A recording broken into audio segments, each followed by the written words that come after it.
5장에 기록된 이 말씀을 통해서 하나님께서 주시는 은혜를 우리가 함께 나누기를 원합니다. 여러분, 요한복음 5장 말씀에는 베데스다 목가에 있는 38년 된 병자가 낫게 되는 사건이 기록이 되어 있습니다. 기적으로는 요한복음에 나오는 세 번째 기적입니다. 첫째는 가나 혼인잔치에서 물이 포도주가 되는 기적을 행하시고, 둘째는 왕의 신하의 아들의 병을 말씀으로 고치는 기적, 그리고 세 번째가 베데스다 목가에 있는 38년 된 병자가 낫게 되는 기적입니다. 그런데 오늘 본문의 말씀은 이 38년 된 이 병자가 낫는 것이 중심이 아니라, 사실 오늘 이 본문의 핵심은 이 베데스다 목가에 있는 38년 된 병자가 낫게 되는 이 사건을 통해 예수님께서는 하나님과 동등된 분이라는 것을 증거하고 있는 것입니다. 그런데 우리는 이 38년 된 병자가 낫게 되는 것에만 관심을 가지고 있습니다. 그러나 그 뒤에 나오는 이 예수님의 증언이 더 중요한 말씀입니다. 그래서 오늘 이 내용을 잘 보셔야 합니다. 먼저 이 38년 된 병자가 왜 이 병이 나았는가 하는 것을 보시기 바랍니다. 이 사람은 믿음으로 낫게 되는 것도 아니고 주위 사람들의 믿음으로 낫게 되는 것도 아닙니다. 2절 말씀에 보시면 당시에 예루살렘 성 북쪽 양문 곁에 베데스다라는 못이 있었습니다. 이 베데스다라는 말은 은혜의 집이라는 뜻입니다. 이 못에서 물이 동하면 제일 먼저 이 물에 들어가는 자가 낫게 된다는 미신이 있었습니다. 그래서 늘 이 연못 곁에는 수많은 병자들이 자리를 깔고 누워 있었습니다. 그래서 3절 말씀에 보시면 여러 종류의 환자들이 나옵니다. 맹인, 다리 저는 사람, 혈기 마른 사람들이 누워서 물이 움직이기만을 기다리고 있었습니다. 이 사람들은 하나님을 믿는 사람들이 아닙니다. 이 사람들이 만약 하나님을 믿었다면 제사장을 찾아가든지 성전으로 갔어야 하는 것입니다. 사실 이 베데스다 연못은 이 성전에서 걸어가면 5분도 안 걸리는 위치에 있습니다. 그런데도 성전에 가지 않고 이 연못에 모여 있는 것은 믿음이 없는 사람들이란 뜻입니다. 그런데 이 베데스다 연못에 예수님께서 찾아오신 것입니다. 그리고 이 많은 병자들을 둘러보시면서 38년 동안 그곳에 누워있는 이 병자를 찾아가십니다.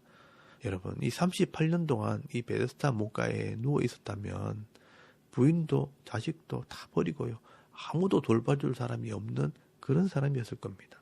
그래서 예수님께서 그 병자를 불쌍히 여기시고 가까이 가셔서 질문을 합니다. 6절 말씀 끝에 보시면 네가 낫고자 하느냐라고 질문을 합니다. 그런데 이 환자가 대답을 하는데, 여러분 7절 말씀을 한번 잘 보시기 바랍니다. 병자가 대답하되 주여, 물이 움직일 때 나를 못에 넣어주는 사람이 없어 내가 가는 동안에 다른 사람이 먼저 내려가나이다 라고 말을 합니다. 자기 형편을 한탄하고 원망을 합니다. 못에 넣어줄 사람이 없다는 것입니다. 그리고 이 환자는요, 예수를 믿는 것이 아니라 미신을 믿고 있는 것입니다. 보통 예수님의 소문을 들은 사람들은요, 예수님을 믿고 주여 낫기를 원하나이다, 나를 불쌍히 여기소서, 다윗의 자손이여 나를 구원하소서, 이렇게 구해야 되는 것입니다. 그런데 이 환자는요, 이 베데스다 못에 들어가야 하는데 넣어줄 사람이 없다라고 말하는 겁니다. 이것은 믿음이 아니라 미신을 믿고 있는 것입니다. 그런데 놀랍게도요, 예수님께서 그 환자를 낫게 해주셨습니다. 이게 좀 이상합니다. 그래서 잘 보셔야 합니다. 이 병자가 낫게 된 것은요, 믿음으로 된 것이 아닙니다. 전적인 하나님의 은혜입니다. 이유가 하나 있다면 그 당시에 있었던 모든 병자들 중에 제일 오래되고 제일 불쌍한 사람이라는 것입니다. 그래서 예수님께서는요, 긍휼히 여기심으로 그 환자를 고쳐주십니다. 그래서 8절 말씀에 보시면요, 일어나 네 자리를 들고 걸어가라 라고 말씀하실 때 그 병이 낫게 된 것입니다. 그런데 문제는요, 그 날이 바로 안식일이었습니다. 이 병자가 자리를 들고 집으로 돌아가는데 유대인들이요, 이 병자를 보고 책망을 하는 것입니다. 10절 말씀에 보시면 유대인들이 오늘 안식일인데 네 자리를 들고 가는 것은 옳지 아니하다라고 말하는 겁니다. 안식일의 규례를 어기고 일을 했다는 것입니다. 이 병자는요, 병이 나았다는 기쁨도 잠깐이고 안식일을 범했으니 벌을 받게 생긴 것입니다. 그래서 이 병자가 둘러대기를 내가 그런 것이 아니라는 것입니다. 내가 자리를 들고 걸어간 것은 나를 낫게 한 그가 자리를 들고 가라고 말했다는 것입니다. 그래서 유대인들이 물어봅니다. 그 사람이 누구냐? 그런데 놀랍게도 이 병자는 예수님을 누군지 모른다는 것입니다. 여러분 13절 말씀에 그가 누구인지 알지 못한다라고 말을 합니다. 예수가 누군지도 모르는데 병이 나은 것입니다. 그리고 얼마 후에 예수님께서 성전에서 그 환자를 다시 만났습니다. 그때 예수님께서 이 환자에게 권면을 하십니다. 14절 말씀에 보시면 보라 네가 나았으니 더 심한 것이 생기지 않게 다시는 죄를 범하지 말라라고 권면을 하십니다. 그러면 이 환자가요 감사하다든지 말씀에 순종하겠다든지 이런 말을 해야 되지 않습니까? 그런데 이 환자가요 돌아서서 유대인들에게 예수님을 고발을 합니다. 나에게 자리를 들고 가라고 한 자가 바로 이 예수라는 사람이라고 고발을 하는 것입니다. 여러분 이런 모습을 지켜보면 사실 이 환자에게는 예수님을 아는 지식도 없고 말씀에 대한 믿음도 없고 하나님을 믿지도 않는 사람입니다. 그런데 왜 이 환자의 병을 고쳐주셨을까? 그 이유가 뭘까? 오늘 이 믿음이 없는 이 38년 된 병자를 통해 예수님께서 하나님과 함께 일하시는 분이라는 것을 증거하는 도구로만 사용하신 것입니다. 그래서 16절 말씀을 잘 보시면요. 그러므로라고 되어 있고요. 이 일 때문에 예수님께서 안식일에 이러한 일을 행하신다 하여 유대인들이 예수를 박해하게 되었다라고 말씀을 하고 있습니다. 그래서 예수님께서요, 이 유대인들의 주목을 받게 되었고 예수님을 주목하는 이 유대인들에게 예수님이 하나님과 동등하신 분이라는 것을 증거하게 되는 것입니다. 그래서 17절 말씀부터 마지막 절까지는요.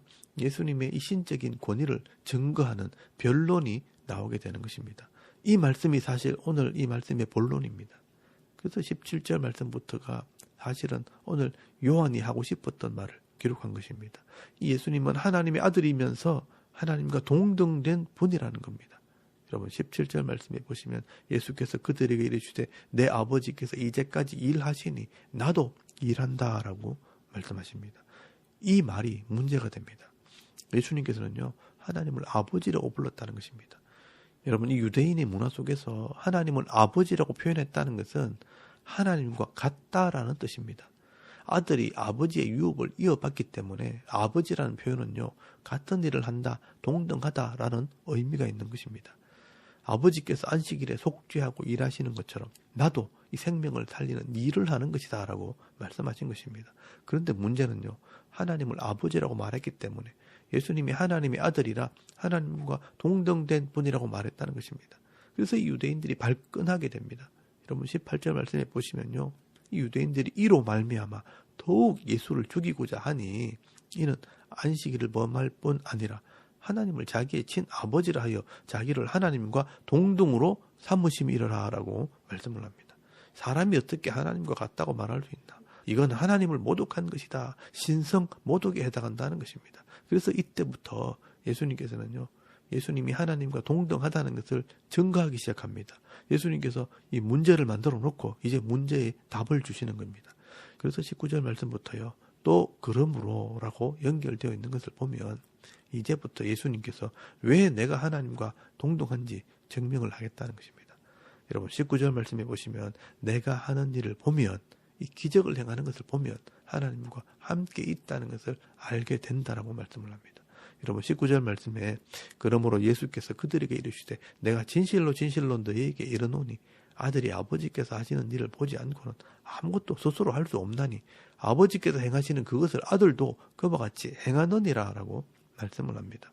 아들이 아버지께서 하시는 일을 보지 않고 아무것도 그것을 스스로 할 수 없다는 것입니다. 이 말은 예수님께서는 하나님의 아들로 위에 같이 있다가 이 땅에 지금 왔다는 것입니다. 그래서 예수님께서는 하나님과 같이 있었기 때문에 하나님이 하시는 일도 할 수 있는 것이라고 말씀하는 것입니다.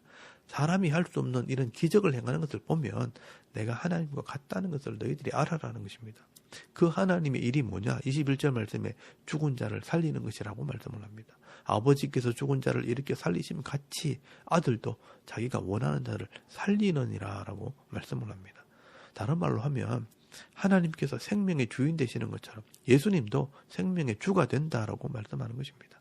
하나님은 죽이기도 하시고 살리기도 하는 것처럼 예수님도 죽이기도 하고 살리기도 한다는 것입니다. 그래서 22절 말씀에 그 생명에 대한 심판의 권한을 예수님께 맡기셨다라고 말씀을 합니다. 믿는 자에게는 생명을 주시기도 하고 믿지 않는 자들은 심판하시기도 한다는 것입니다. 그렇기 때문에 구약의 하나님을 믿고 하나님을 공경하는 자라면 예수님도 믿고 예수님을 공경해야 하는 것이라고 말씀하는 것입니다. 그렇다면 하나님을 믿는 것이나 예수님을 믿는 것이 동일한 것입니다. 하나님은 죄인을 구원할 계획을 세우셨고 예수님은 이 죄인들을 위해 속죄하시는 분이기 때문에 하나님도 믿고 예수도 믿어야 구원을 받는 것입니다. 그래서 24절 말씀에 보시면요. 내가 진실로 진실로 너에게 이르노니 내 말을 듣고 또 나를 보내신 이 하나님을 믿는 자는 영생을 얻었고 심판에 이르지 아니하나니 사망에서 생명으로 옮겼느니라 라고 말씀을 합니다. 예수님의 이 말씀을 듣고 이 하나님과 예수를 같이 믿게 될 때 영생을 얻게 되고 심판을 받지 않는 존재가 된다라고 말씀하는 것입니다. 다시 말하면 하나님께서 이 죄인들을 구원할 계획을 세우시고 예수님을 보내서 이 죄의 문제를 해결했기 때문에 이 모든 것을 다 이해를 하고 믿어야 구원을 받고 영생을 얻게 된다는 것입니다. 그래서 26절 말씀에는요. 아버지 속에 사람들의 생명이 있음 같이 아들에게도 사람의 생명을 주셨고 27절 말씀에 예수님께 그 생명에 대한 심판의 권한을 주었다라고 말씀을 합니다. 그래서 29절 말씀에 예수를 믿고 선을 행하는 자는 생명의 부활로 예수를 믿지 않고 악을 행하는 자는 심판의 부활로 나오게 된다라고 말씀을 합니다. 이것은 마지막 종말의 때에 이루어질 것을 미리 말씀하신 것입니다. 여러분 예수를 믿고 죽은 자들은 죄가 없기 때문에 영원히 사는 이 생명의 부활로 나오게 될 것이고 또 예수를 믿지 않는 자들은 죄가 여전히 있으니까 심판의 부활로 나와서 마지막 심판을 받아 영원한 불못 지옥에 들어가게 되는 것입니다. 그래서 우리가 이 하나님의 계획대로 예수를 믿어야 구원을 받고요. 심판을 받지 않게 된다는 것을 말씀하는 것입니다. 여러분 이 믿음이 분명해야 됩니다. 그리고 32절 말씀에 보시면 예수님이 하나님의 아들인 것을 객관적으로 증언하는 세 가지 방법이 있다고 말씀을 합니다. 먼저 사람을 통해 증언을 합니다. 그 사람이 바로 세례 요한입니다. 여러분 33절 말씀에 보시면 너희가 선지자로 믿는 요한이 나를 증언한다 하는 것입니다. 세례 요한은요. 요한복음 1장 29절 또 33절에서 34절까지 말씀에 보시면 이미 증언하기를 예수님은 세상의 죄를 지고 가는 하나님의 어린 양이라고 성령으로 세례를 베푸는 이시라고 또 하나님의 아들이라고 증언을 했다는 것입니다. 요한을 믿고 신뢰하는 사람이라면 이 세례 요한의 증언도 믿으라는 것입니다. 그러나 이런 사람의 말로만 증언하는 것이 아니라 더 명확한 증거들이 있습니다. 요한의 증언은 그저 등불을 비추는 정도밖에 안 되지만 요한의 증언보다 더 확실한 증거가 있다는 것입니다. 그게 뭐냐? 내가 하는 역사, 내가 하는 일을 보면 알 수 있다라고 말씀을 합니다. 여러분 36절 말씀에 보시면 내게는 요한의 증거보다 더 큰 증거가 있으니 아버지께서 내게 주사 이루게 하시는 역사, 이 하는 일, 곧 내가 하는 그 역사가 아버지께서 나를 보내신 것을 나를 위하여 증언하는 것이요 또한 나를 보내신 아버지께서 친히 나를 위하여 증언하셨느니라 라고 말씀을 합니다. 하나님께서 예수님을 통해 이루시는 역사, 그 일은 많은 표적들을 말하는 것입니다. 그리고 제일 확실한 표적은 바로 십자가와 부활입니다. 이 십자가와 부활을 통해 결국 예수님께서 메시아요 하나님의 아들이시라는 것을 증거하게 된다는 것입니다. 여러분 이것보다 더 명확한 증거는 없습니다. 십자가와 부활이 예수님이 하나님의 아들이라는 분명한 증거가 되는 것입니다. 십자가로 구원을 얻고 부활하심으로 영생을 주십니다. 여러분 이것이 예수님이 하나님의 아들인 증거가 되는 것입니다.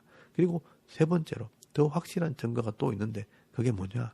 이미 구약 성경에 기록된 이 하나님 말씀을 통해 예수님이 하나님의 아들이라는 것을 증거할 수 있다는 것입니다. 그런데 이 성경을 바로 믿지 못하면요. 예수를 믿을 수가 없다는 것입니다. 그래서 39절 말씀에 보시면 너희가 성경에서 영생을 얻는 줄을 생각하고 성경을 연구하거니와 이 성경이 곧 내게 대하여 증언하는 것이니라 라고 말씀을 합니다. 구약에 기록된 이 하나님 말씀을 바로 알면 예수님을 믿을 수 있고요. 또 영생을 얻게 된다는 것입니다. 이스라엘 백성들이 이 죄를 상징하는 애굽에서 나와서 하나님과 언약을 함으로 하나님의 백성이 되고 또 가나안 땅에 들어가는 이야기가 바로 이 죄인이 구원을 받아 이 제사제도를 통해 속죄함을 받고 하나님의 기업을 얻게 되는 것이 구원에 대한 이야기라는 것입니다. 이스라엘 백성들이요, 가나안 땅을 기업으로 받은 이야기가 바로 죄인이 하나님 나라에 들어가는 그런 이야기라는 것입니다. 그런데 이 말씀을 읽고도 예수님을 깨닫지 못하면 구원받지 못하는 것입니다. 그래서 예수님께서 이 유대인들에게 책망을 하는 것입니다. 모세의 글도 믿지 못하면서 어떻게 나를 믿을 수 있겠느냐. 구약을 바로 알지 못한다면 이 신약도 알지 못한다라고 말씀하신 것입니다. 그래서 결론적으로 45절에서 47절까지 말씀해 보시면 내가 너희를 아버지께 고발할까 생각하지 말라. 너희를 고발하는 이가 있으니 곧 너희가 바라는 자 모세니라. 모세를 믿었더라면 또 나를 믿었으리니 이는 그가 내게 대하여 기록하였습니다. 그러나 그의 글도 믿지 아니하거든 어찌 나를 믿겠느냐 하시니라 라고 말씀을 합니다. 구약의 율법과 역사서와 이 선지서는 결국 예수님에 대한 예언이었다는 것입니다. 그렇기 때문에 이 구약의 말씀을 통해 예수님을 믿지 못한다면 예수님이 하나님의 아들이라는 것도 믿지 못하는 것입니다. 이 말씀은요, 예수님이 하나님의 아들이신 것과 영생을 주신 분이라는 것을 분명히 알기 위해서는 구약의 이 성경을 먼저 바로 알고 있어야 한다는 것입니다. 그리고 이 예수님의 실체를 깨닫고 바른 신앙을 가지게 될 때 거듭나고 영생을 얻고 하나님 나라 백성이 될 수 있다는 것을 말씀하는 것입니다. 여러분, 이 세 가지 증거를 통해 예수님은요, 하나님의 아들이시고 구원자가 되시고 우리의 생명을 주시는 분이고 믿지 않는 자들을 심판하시는 심판조가 되신다는 것을 말씀하고 있는 것입니다. 그러므로 여러분, 오늘 이 요한복음 5장 말씀은 예수님이 하나님과 동일한 구원자시라는 것을 증거하고 있는 중요한 말씀입니다. 38년 된 병자를 낫게 하시고 사람을 살리는 이 기적을 보여주시면서 내가 하나님이 하시는 일을 하는 것은 내가 하나님과 동등하기 때문이라고 말씀하고 있는 것입니다. 내게는 사람을 살리는 생명이 있고 사람을 심판하는 고난도 있다는 것입니다. 그러므로 내 말을 듣고 나 보내신 이를 믿는 자는 영생을 얻게 되고 심판도 받지 않는다라고 말씀하시는 것입니다. 그런데 말씀도 모르고 기적의 의미도 모르고 선지자의 말도 깨닫지 못한다면 나를 믿지도 못할 것이고 구원도 받지 못할 것이고 영생도 없다는 것입니다. 그러므로 이 모든 증거를 통해 예수를 믿음으로 영생을 얻어라, 구원을 받으라 라고 말씀하는 겁니다. 여러분, 오늘날 이 교회는 막연하게 그냥 예수 이름을 믿기만 하면 구원받는다는 것만 관심이 있고 너무 쉽게 예수를 믿으려고 합니다. 교회만 다닌다고 예배만 참석한다고 되는 게 아니라는 것입니다. 여러분, 요한복음 5장 말씀에 예수님께서 자신을 증명하시고 설명하시는 것을 보면서 예수님이 어떤 분이신가 깨달을 수 있기를 바랍니다. 이성으로 이것을 이해하고 바로 믿어야 하는 것입니다. 예수님에 대한 바른 믿음을 가지시길 바랍니다. 그래서 이 하나님 말씀을 통해 하나님의 이 사랑과 하나님의 이 구원 계획이 무엇인지 또 예수님이 생명의 주인 되심과 내 영혼의 심판조가 되신다는 것을 믿음으로 하나님의 자녀가 될 뿐 아니라 예수님을 증거하며 살아가는 저와 여러분의 이런 영적인 삶의 모습이 되실 수 있기를 주의 이름으로 축원합니다. 아멘. 우리 잠깐 기도드리겠습니다. 오늘도 이 하나님의 사랑과 예수께서 주시는 영생의 의미를 깨닫고 믿음의 삶, 증인의 삶을 살게 하옵소서. 또 나라와 이 민족을 위해서 섬기는 교회와 가정을 위해서 개인의 기도 제목을 따라 기도하고 오늘 하루 삶을 또 시작할 수 있길 바랍니다. 다 같이 우리 하나님께 한번 기도드리겠습니다. 살아계신 하나님 은혜를 참 감사합니다. 오늘 아침에 우리가 하나님을 예배하게 하시고